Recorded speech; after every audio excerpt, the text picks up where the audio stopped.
Woo! Woo! Woo! Art Booze! Hello, everybody. Welcome to another episode of Art Bros or Art Booze. And it's October, so we are continuing to bring you scary stuff to talk about. That spooky strain is still chugging. And honestly, guys, you should see the studio.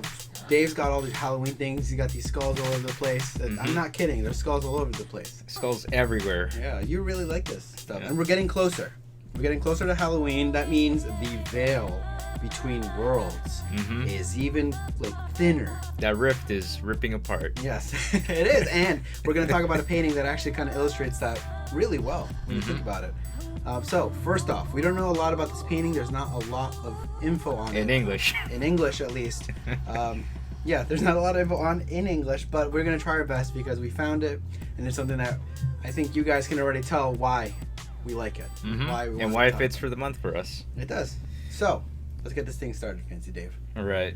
Who is this guy? What we found out, at least, is his name is Henryk Weyssenhoff from Poland. It said he's Polish, so there we go. Oil on canvas, we're assuming. We're assuming. Don't quote us on this. Don't write your reports on this. And it's probably from 1893. Yeah. All right. And the first thing I want to talk about is what I noticed is the brushwork. The brush, look at it. Like, it's very, very lightly put on. 1893, guys like Van Gogh, Gauguin, that sort of painting style is quote-unquote post-impressionist. Yeah. That painting style is kind of circulating around Europe, so I wouldn't be surprised if that's what is happening here. Again, just an educated guess from the date. But what we have is a scene where it looks like a landscape with fantasy elements. Yeah. There's the Grim Reaper's walking up to you over here. And it's strolling along. He's just going for his casual stroll, walking his dogs, apparently. He doesn't walking his dogs and whatnot. And it seems that this painting, this moment, is right between that moment where at the twilight, right, of the day. So it could either be the day is starting up or the night is ending. Is about to come in. But either way, you're about to get fucked. Either way, something bad's about to happen.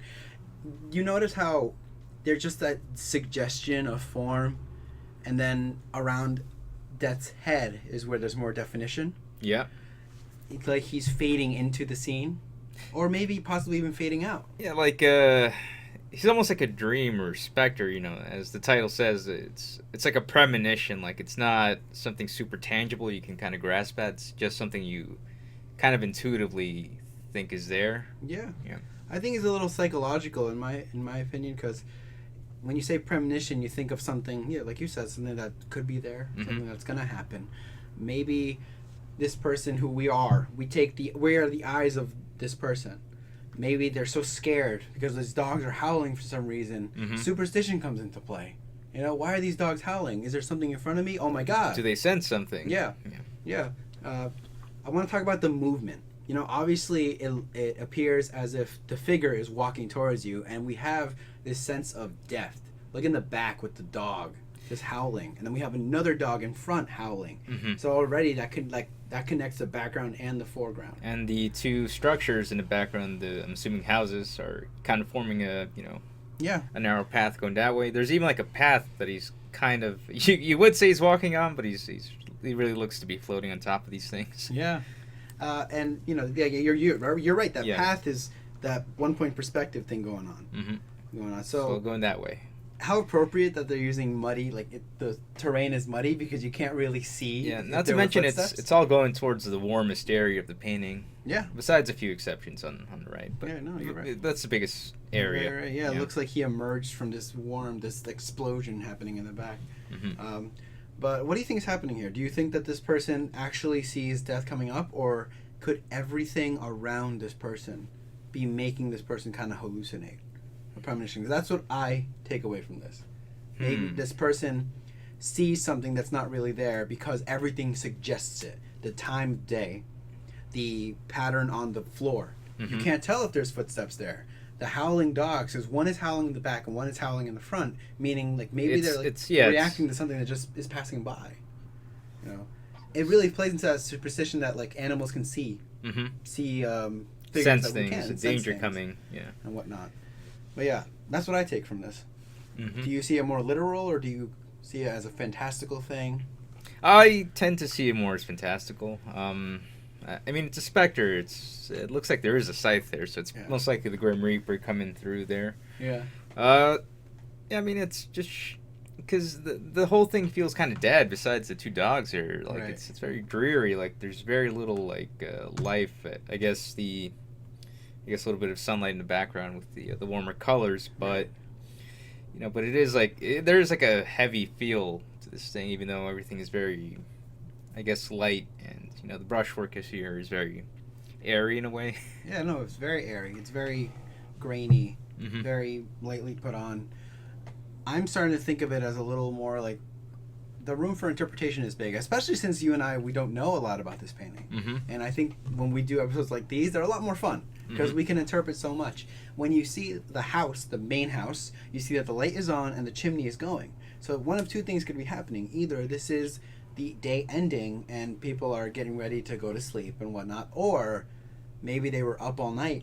Maybe they were like partying. Mm-hmm. Maybe they were drinking, and this guest or this whoever we are seeing the vision of, maybe they could be somewhat impaired or sleep deprived, and they're seeing a figure. Mm-hmm. Again, I'm just trying to connect it to my interpretation of maybe this ghost isn't really there. It just everything is suggesting that the ghost is there. Or Death walks all paths here. Yeah. Kind of thing. that's true. Just making his rounds. Death, and it really plays to the death can strike you at any time Mm-hmm. sort of thing. It could be the end of the day. It could be the Yeah, that. it's vague. It's vague as to what time this is too. So it leaves it open to death can strike at any hour. Yeah. Yeah. What I like to imagine is that if this specter, this reaper, were really there, as the painting suggests, maybe they were solid in the background, Mm-hmm. and then now that they're coming up to us, he's beginning to fade away. Ah, Right? all right, Yeah. Interpretation. all right. There's so much of it. All All right. right. Well, anyways, Fancy Dave, what do you get from this? Give me your final thought on this bad boy. Oh, yeah, man. Do I have to say it or? I think you like it. I think I do. I think you like it. Yeah. I want to, just repeat, superstition comes into play here. Fantastical elements.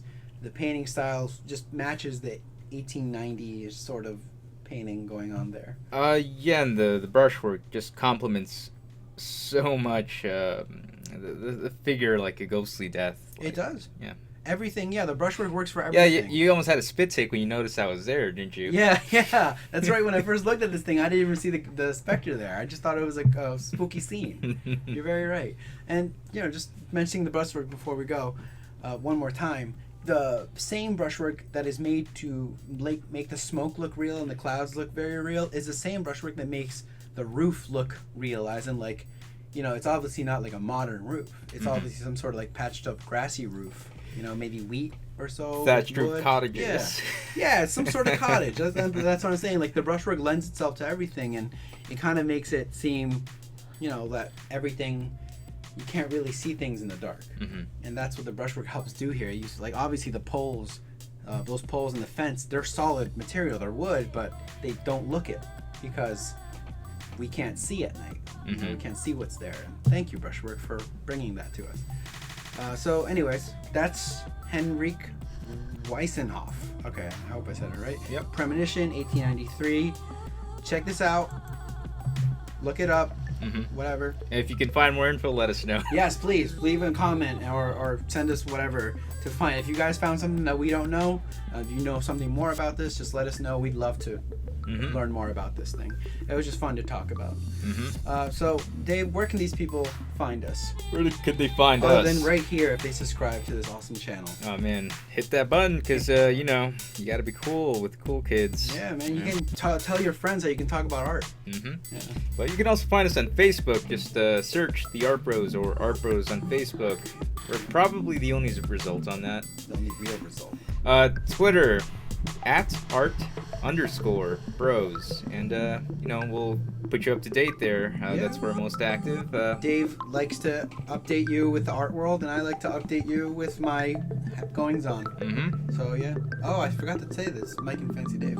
Yeah. Oh well. Hey guys, it's Mike and Fancy Dave here for episode of Art Booze. Now guys, we will see you next time on the final episode of the Art Booze. Maybe. Next week. Yeah, all right. All right, maybe. Hey guys, all right, bye. See you next week.